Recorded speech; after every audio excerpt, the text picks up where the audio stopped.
afternoon. I thought I'd make a video today about a topic that lots of people always message me about, which is how to get into riding fixed gear crits. Go! Allez, hop, hop. Julien!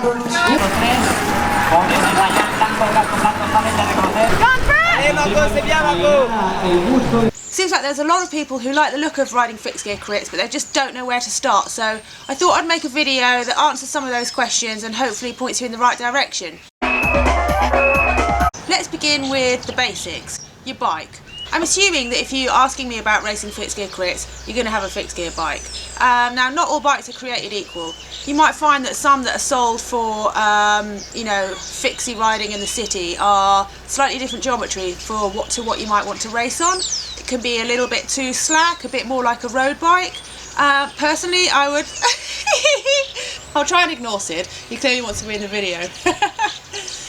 So personally, I would avoid anything that has geometry that's too kind of like a road bike. You want something that's a little bit more aggressive, like a track bike. Now, you're not going to be able to ride with riser bars or bullhorn bars. You have to have drop handlebars in order to race in a fixed gear crit. Those are the rules, because you can get your handlebars caught in other people's if you've got bullhorns or something like that. The next thing to consider, along with your drop handlebars, is your wheels. Now, personally, I like carbon wheels because I think they're fast, light, strong, and they perform really well. But you don't need those to begin with.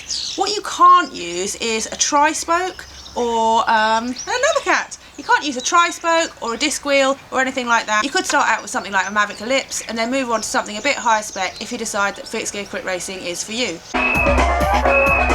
The next big question is about gearing.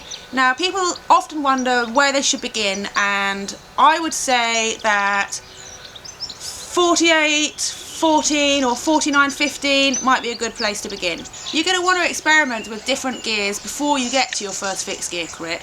Of course, you might need to change your gearing depending on what the course is like. If it is a really fast open course without any technical hairpins or anything, you're going to want to select a bigger gear ratio because you'll be able to get on top of that gear, you're going to be going really fast and you want to maintain that speed. If you have a look at the course and it seems like there's going to be a lot of slowing down, a lot of technical corners where you're going to be struggling to get back on top of your gear, then you're going to want to go with something a little bit easier, as long as you're going to be able to spin that gear properly once you get up to speed. One of the main things people ask me when they message me about getting into racing fixed gear crits is where to begin in terms of finding races, and should they just enter Red Hook Crit straight away? What could they do as a kind of practice? How do they even find out about these things? Well, there's actually a really good resource that was just launched in the last year, I think. It's fixedgearcrit.com, and they list all the fixed gear crits in all the different countries. So have a look at fixed gear crit and see if there are any races in your country. You're going to get a lot of experience and you're going to meet a hell of a lot of nice people.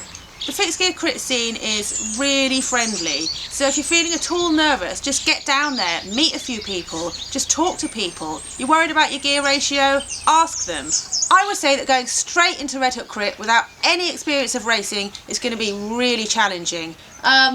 The women's field is a little bit smaller than the men's, so you could probably get away with it. But in the men's field, you have to actually apply to get a place in the race. And when you do that, you send off your race CV. So if you've never done any racing at all, you're probably not going to get a place in the men's race. I personally think you're going to have a much better time if you've got some experience of racing and riding with other people. So I get that not everyone has a road bike. A great thing to do would be to join your local cycle club. A lot of times you can actually borrow a road bike from your cycle club and you can find out whether you might want to buy one. More importantly, you can learn to ride in a group with other people in close proximity to you. My cats are here again. They have rides such as chain gangs where you are constantly moving around and you're riding really close next to other people at pace. So something like that would be really useful if you don't have a lot of experience of racing. Aside from learning to ride with other people and maybe practicing some road crits, as I mentioned before, you want to get yourself down to a safe area and you want to practice slowing down, starting and stopping, but most important of all, you need to practice cornering. Obviously on a fixed gear bike, you can't stop pedalling like you would do on a road bike, so you're always going to have the risk of your pedal catching as you turn a corner.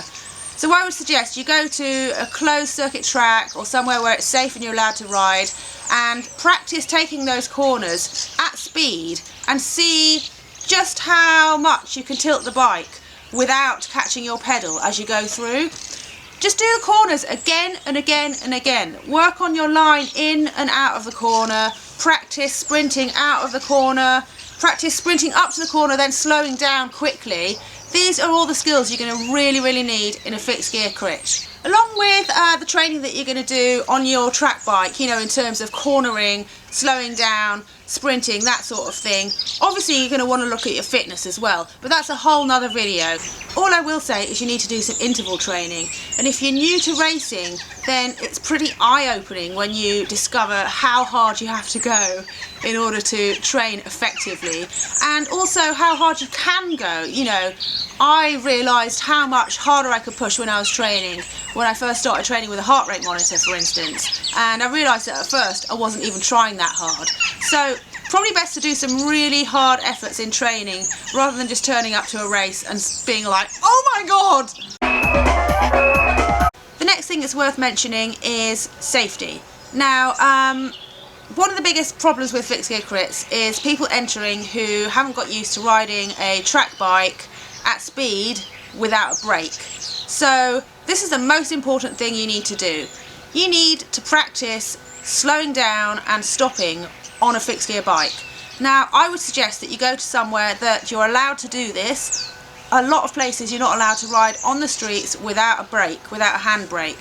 So go somewhere like a closed road circuit. I'm lucky enough that I get to train at the Velo Park. It's totally closed to traffic and it's permitted to ride in that way.